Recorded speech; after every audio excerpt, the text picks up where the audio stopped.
I'm Neat. I'm Rox. Not the other way around. There, yeah, that right. That still weirds me out when I watch that episode too.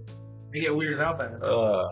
Anyway, this We're is the the Bourbon Barrel. And today we are doing a battle of, well, two different distillers. Right? Yeah. And this one is actually the only, correct me if I'm wrong, the It is only far bottle that this distiller makes so far. So MGP Now Ross and Squbb. recently merged with Luxco. Luxco is like the Yeah. if you like look it up on like Yep. their stock trade. And they became Ross and Squbb, which is where everyone's going to get their juice from here on out. right. But since they did that, this is the only bottle that Ross and Squbb has produced, which is the... To be fair, I think Remus. they've been making that for a few years. They've It been was making it just for a the while. only bottle they ever made of their own stuff. They just source everything else, and everything else is just buy it from us and go Yeah. do your thing. Right, that makes sense. As a matter of fact, the one guy I told you one time before, this just clicked when we talk about this, is the Old Elk, which we haven't done on an episode yet, even though we do see Old Elk. That was the master distiller of MGP wanting to put out his own stuff, so he left the company, started Old Elk, and now buys all the stuff from MGP for his brand Old Elk because he knows where the barrels and where the what and how it's done. So Old Elk is like... should be kind of the top notch of anything MGP that's not finished or whatever. So else. basically it's like the guy who has all the trade secrets is like, I want this barrel, this barrel, this barrel, and give them to me so I can make my own Have stuff. you ever had Old Elk? I've never had Old Elk. Neither have I. I mean, there's so I've many seen- different bourbons that we haven't had. Yeah. I mean, like, we still haven't had... We're later today going to try some barrels for the first time ever, and that'll be exciting.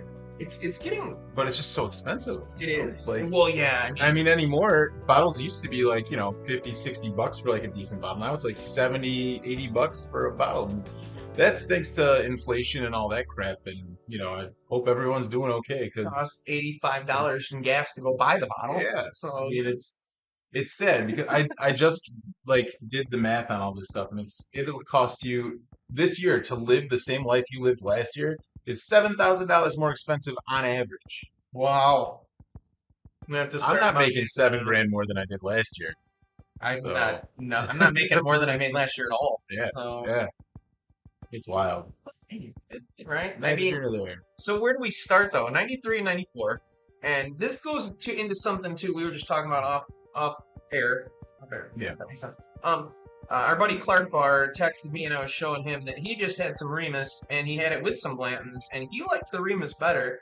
And he's kind of like us. He likes a lot of bourbons and stuff and he helps us out. He helped us get this bottle. Thanks, Clark Barr. That's why we have Thank this. you much. By the way, and I'll text you, next time you're coming up this way, if you want to do it again, we'll make the same deal or better, because I wouldn't mind having a backup of this.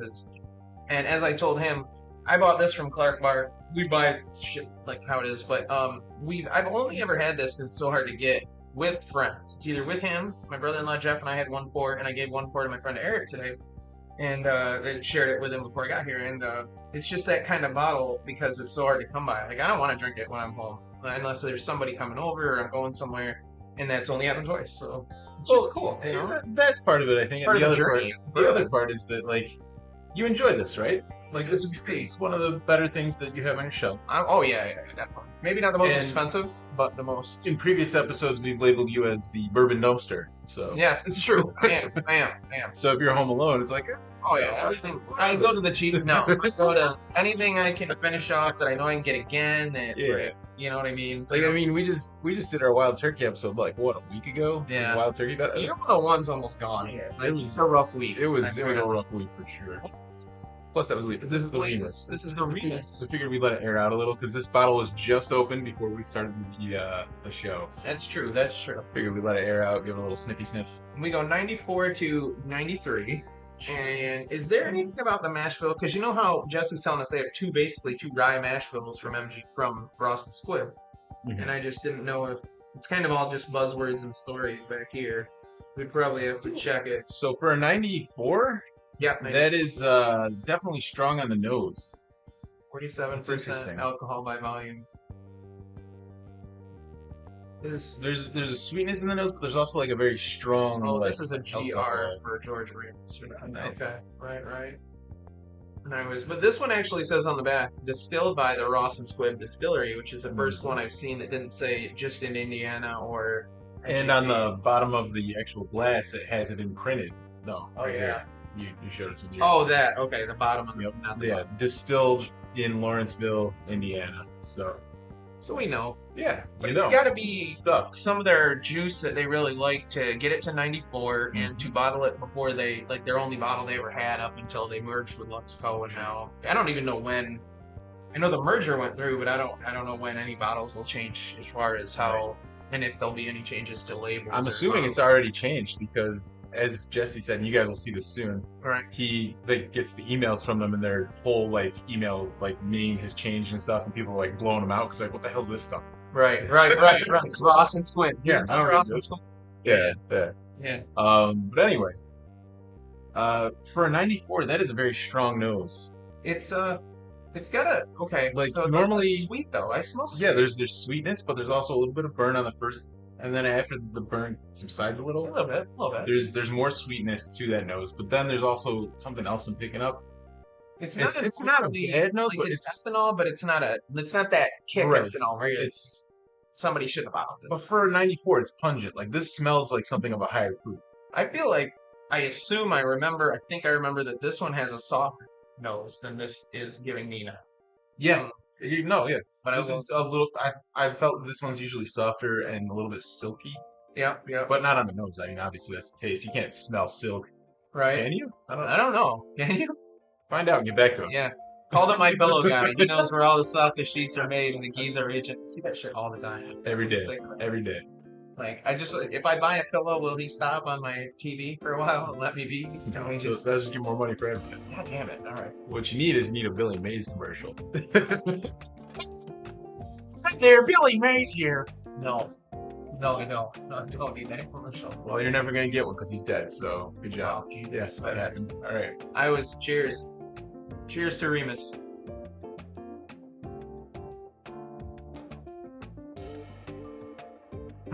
You say this is a high rye? I don't. It's MGP. That's all I know. Excuse me. It's Ross and Squib. That's all I know.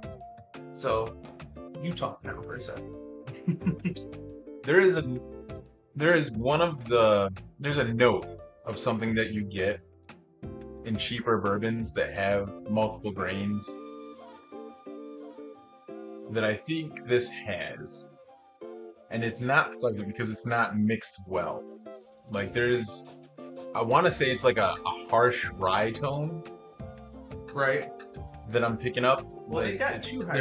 there's peppery, and then there's just like I don't know, like there's like a straw quality to this. This says Mashville undisclosed. Well, that's nice of them. So, at least on that one. Find something else. But yeah, no, this has that grainy taste where it's like almost like hay in your mouth, and at least it was on the first one. I'm gonna give it another go. Now it's the first sip. You know what I mean? It I was had the a sip first of this sip. a Yeah. few hours ago, and it's not. And we had a couple sips of that smoke on the water that was left in the thing, which I still like. I'm gonna buy a bottle if I can afford it when it comes out. Have you looked to see if it's out yet? I Yeah. haven't checked his site. It's not. It hasn't been out yet, no. Okay. But I'll check it again this week. 2 sites in Mashville undisclosed. We can guess that it's one of or some combination of the 2 high rise, which one is 36, one is more like 20, I think, or something like that. 30s and 20s. In either event, there is definitely something in here that is not mixed completely or mixed well. And I don't know what it is. Maybe it's just the fact that it's been brand new open. I don't know. Right. But this is not my favorite. So here's a question I actually wrote down and I've pondered. I could have asked Jesse, but we get going on so much stuff when we talk to Jesse. And he's so, I don't even know what, he's so deep with the knowledge of so many different areas of this world. That if you were to let your bourbon sit out like in this glass, right? Mhm. Like we've heard open it up, let it open up. Yeah. Suppose you pour a pretty big pour, you're sitting home at night, and no ice, and so we're drinking neat, and then it sits there, but you sip at it for 3, 4, 5 hours. Still room temperature, still neat, nothing else is in it, no ice, no water. Does the flavor consistently change, or does it kind of get to just a point and level off, or will it? You know what I mean? How much more? So I've See what I'm actually saying? I've had this happen to me where I'll be sitting on the couch watching some TV, Pouring, and he said pouring. pouring. Get your mind out of the gutter. All right, we know what you're thinking. So pouring. And I'll be drinking something like this, and like I won't finish it. I'll get up and go to bed, and I'll come back the next day and it's actually like cloudy. Huh. Like leave a little bit out like this or something like this, and come back to it the Cloudy? next day, and it'll be cloudy. Hate this. I mean, I've had worse 94s. Yeah. We could put this again. You know, I didn't think of this before, but we're shooting an episode. We're talking. We're trying to. Oh, by the way, please like and subscribe. For every subscriber, we put a dime in our jar, and we're gonna donate $100 when this becomes 1,000 subscribers, and there's $100 worth of dimes in this jar to Wounded Warriors. So please like and subscribe. Subscribing costs you nothing, and it's nice to give, pay forward and help out others. So the good and the bad with this, I feel, is that for a 94, it's got a full body, a full flavor. The bad of this is that I don't like the flavor. Like it doesn't feel watered down to get to that 94. It tastes hot for 94. It does. It tastes very warm for a 94. It does. Which is the sign of something that hasn't been mixed properly or it's not been aged right. Throw up against this still at 94. That's everybody is very consummate as like their beginning bar card stuff is regular small batch Elijah Craig. I love Elijah Craig. And I'm a fan too. It's always been one of my keep it on the bar cart kind of things. Bar cart's kind of like, I mean, I heard that first from Chad and Sarah on It's Bourbon Night. But it's kind of like those ones you keep there for the reg, like the regular sips, maybe a Friday night pour or something, but not the special occasion blends or something that you don't do every day. And I love it too. As a matter of fact, at some point you'll see it. I got a Elijah Craig rye over there that they just started making in 2020. And at our liquor store, I bought it for the same price as small batch, the exact same price. It's the exact same proof at 94. It's only 51% rye, and normally, and then it's 30-something% corn and 14 or something like that percent barley. And the regular mash bill for Elijah Craig small batch is like 78% corn, which I didn't know was that high. It's almost to the point of Jack Daniels at 80. Yeah. But so you're going to go down, obviously, from 70-something to 30-something in the corn, but the rye is going to go from like 30-something up to 51. So they just barely made it a rye to make it that 51%, so they can put rye in a bottle. But I was telling him maybe that's the best way for us to start getting into ryes is to get the one that's closest to bourbon and then see how far over we go before it's out of our taste range. And honestly, there's a lot more ryes out there now. Like I think we mentioned it before. Like Wiseman now has a rye, so we're gonna have to do that. Wiseman's another one we need to put into this category of like 90s. Well, I was gonna say blenders. Like we got the, you know what I mean? Now we've got some stuff from Penelope. We've got and finishers, and we've got all our Doc Swinsons. And there's Kentucky Owl, yeah. Kentucky Owl. Kentucky Owl is Wiseman, right? Yeah. And there's just so much of those out there now, and they're becoming so many more non-distiller producers. And we found someone we like. We love Doc Swinson's. We love almost everything Penelope. I think we kind of almost basically agree now without doing that maybe the Penelope 80 is our favorite 80. It's very possible. Yeah, because it's got that orange flavoring. Yeah. And if you don't mix it with ice, like you 3-chord. Yep. 3-chord. 3-chord's a different thing, but it's still good. Yeah. There's a lot of, and it's like we say get into rye as if we're done with bourbons. Like we've done all now. We've been here for less than a year. For a year. We've done everything we possibly can. Be gone with you. I said good day. That's right. That's right. So sniff it, nice. And you'll immediately. Oh yeah, immediately. It's 100%. So much different. We gotta point out, like you said, you just opened this. Mm-hmm. This has been open for 6 months or something. Sure. Ish. I don't know. It's always in its box. It's never in never in sunlight or anything. But I mean, I smelled sweetness. I smelled cherry. I didn't smell any burn. Oh, the cherry too. Wow, that kicked right in. That's right there. I mean, especially after this, where the nose was just pungent. This is a soft, sweet nose. We should go back to this in a few weeks or something against like Elijah Craig or something and see if we find a different. Because he has different palates. So just because our friend Clark Bar liked it doesn't mean we will. Right. Maybe it tastes like that to him too. But maybe he enjoys that roughness. Yeah, maybe he's more the. He likes it rough. He's like he likes it rough. Clark Bar likes it rough. He likes assless chaps and cowboy hats. I don't know. That's just better. That's just better. I don't know how else to put that. There's still that hint of burn. There's not nearly as much burn. There's no hay flavor. No. You're getting the notes of the cherries and the vanilla. It's like if you put this in with a Dr. Pepper, you would get drunk and not know it. I would never mix it. I wouldn't either. Because it tastes like it's like the 31 flavors of Dr. Pepper, man. It's so good. I thought it was 23. Maybe. Okay, I could be wrong. No, you're probably right. I'm thinking Baskin Robbins. That's 31 flavors. Yes, you are. You are. When he's sitting on the couch eating Baskin Robbins. Lots of Baskin Robbins. Right. Yeah, I know. I only eat ice cream in the summer and stuff. It just doesn't sound good in the winter. I'm I already cold. went to the local ice cream business here. I don't know what you would call it. I like when you stumble on words Yeah. once in a while because you're so The much more ice- eloquent than I am. The ice cream barn, whatever. I don't know. I've Place been down once there. this year. Like I usually love going for ice cream and stuff, and I like had a craving for ice cream, so I went all by myself because I'm a man and I can do that. Go for ice cream on my own. 'Cause I'm an adult. Like I've never been to get ice cream like by myself. It's a weird experience, but I'm okay with it. I think I have. I did it.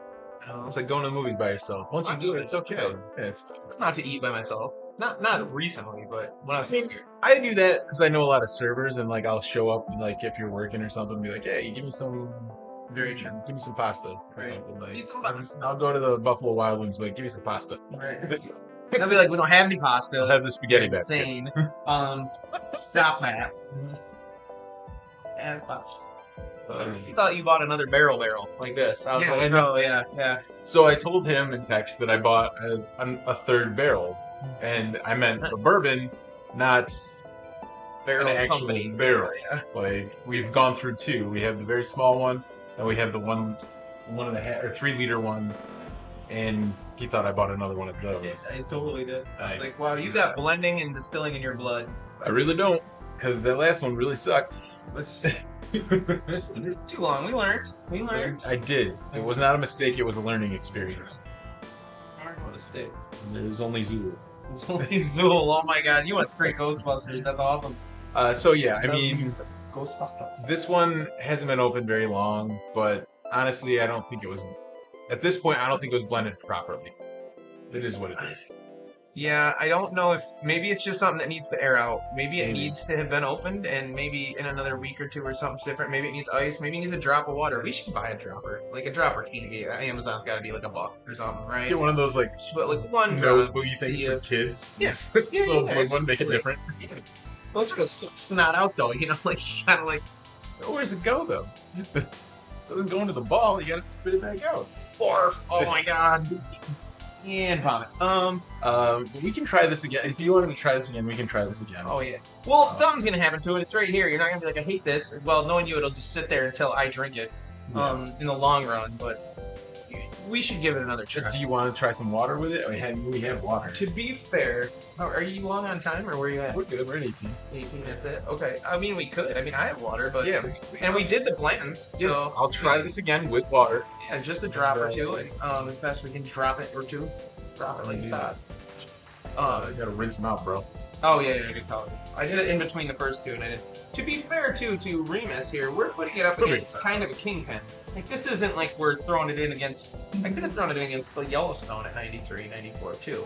I have a bottle of Yellowstone at home that we just haven't put on show yet. It's just waiting to get in there.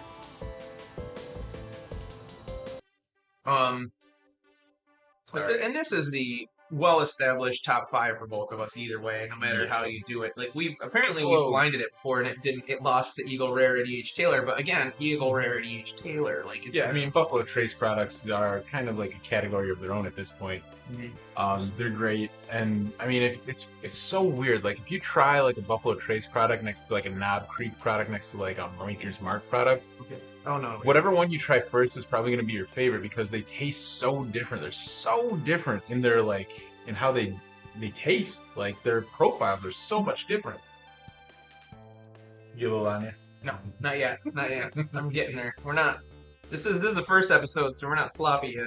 Give it time. People have told both of us that Oh, yeah. you can tell when we. It's like watching Drunk History second or because third after our episode. midway in our second episode, it's just like. We're just cracking up. So that's why they call it a banana republic, is because this guy bought all these bananas from South America and brought them into Florida, and he had like this huge crime syndicate. Like, yeah, that's where we're gonna be. Like Snoogans. Here we go. Goofy. Cheers. It's better. It's much better. like compared to it's still not as good as the Blantons. No. But But it it, eased it out, which definitely is what water's supposed to do. it calmed down Mellowed it. that hay like straw like taste that I got, which is Yeah. usually a note of a bad rye. It's something. It's I don't know. It's better with a drop or two of water. Let's put it that way. Yeah. And again, in fairness, maybe we shouldn't put it up against Blanton's the moment we rip it out. You know what I mean? Like, but if this was their only bottle, if it's MGP, which that's is the only thing they do, massive distillery that sources all their stuff, Ross Squbb, and that's the bottle they decided to use as their bottle. You say think we have one bottle you can buy. if you're gonna put your stamp on something, this is gonna be like the Cadillac of things. Yeah, like, yeah. The cat's ass is what my parents would say. I don't know. Cat's ass. I don't know why. I've always, I don't know I've always what's so done special about a Cadillac. cat's ass. I don't know. Oh, have you ever seen one? I apparently. Yeah. There's an entire Bob's Burger episode where the Jesus. ant thinks like animal buttholes. The next two episodes are going to be the favorite for all the people that know us because That's we're true. going to be more silly and goofy. Than we already So- have. So It's not bad. You said you think right 70 for the two bottles. This was 35ish. around, yeah, like it was like this and a bottle of the Weller Reserve. Yeah. So And you only gave him 70 for both bottles. mhm. Well, So, then like this 35 one's bucks. MSRP. This one's like $60, and that's Oh, yeah. what we got it for. And I gave my buddy some extra money for bringing it to me, but that's It's it. gas. Yeah. Well, Jesus, now I should have paid him twice as much. But yeah, so it's not overly high price, so it's probably not super aged. They probably didn't keep it. You know what I mean? It's probably yeah, again, like 2 you're to not gonna 6 find a years. 10-year aged product for 35 bucks. Like, Right. It's not gonna happen. The closest you get to that is Eagle Rare, and if you're lucky now, it's 50, 55, 60. Yeah, at it least used to in be New York. 30, 40. Yeah. But now it's It's gone up since we started this show less than a Yes. year ago. We've seen a $5 to $10 price hike when we do see them, Mhm. albeit at stores that do not price gouge. But it went from like $39.99 to like $49 to $55. Like there's somewhere in all of them. I mean, and that's to be like there was literally like a 5% increase in alcohol month over month. It's just, like last month. Like it's like I pay attention to these kinds of things, and it blows my mind it's how much nuts. things have gone up. Like I'm gonna get on a soapbox here. Uh-oh. If you don't like financial stuff, just tune it out. Right. Thanks for watching. Right. But like literally the way that they estimate inflation anymore is nothing like they did back in 1981 when there was rampant inflation. You're talking like 13-15% inflation. Okay. And the way they calculated that, and it was 15% because they included things like your groceries and your energy costs. They don't include those two things. What you spend the most of your money on is feeding yourself and keeping your house warm or cold. When they say inflation rates, they don't include those? They don't include those in inflation rates. So if you were to calculate how much inflation has gone up based on the 1981 calculation, you're looking at closer to 20% than 10%. You're at like 18% inflation. And that's higher than it was in 1981. You're bringing me down. And in 1981, what they did is Paul Volcker, who was the head of the Fed, he was the Jerome Powell of today. Okay. He basically cranked up interest rates up to 20%, like immediately. He's like, done. All right, 20%. Screw you all. Everything is going to come down because you're not going to want to buy anything because everything costs so much. You're not going to buy houses. You're not going to buy cars. You're not going to buy shit because it's 20% on top of whatever you're paying. And I'm not gonna buy shit. no, you're not. And people didn't. And it was like basically like in the 80s, it caused a recession. It did. Right. But it decreased inflation. And that's how we've been able to survive since then, is because every time inflation has gone back up, we've been able to reduce that rate. But now our Fed is just literally just pussyfooted. And they're like, we're going to do a 75% basis point. And it literally is like, okay, so you're going to get inflation down in what, 2-3 years? Like maybe? And then what happens next time it happens? We can't come back down. Like it's not going to happen. So Go watch Poor versus Standard on YouTube. That's his podcast for financial advisements. but that's why you're seeing. But it's true. Do it. He knows what he's talking about. This is not bullshit. That is why you're seeing a 5% increase in your alcohol purchases every month from the previous month, is because inflation is taking its toll on you. All right, so let's. I'm Neat, I'm Ross. and this is the Bourbon Barrel.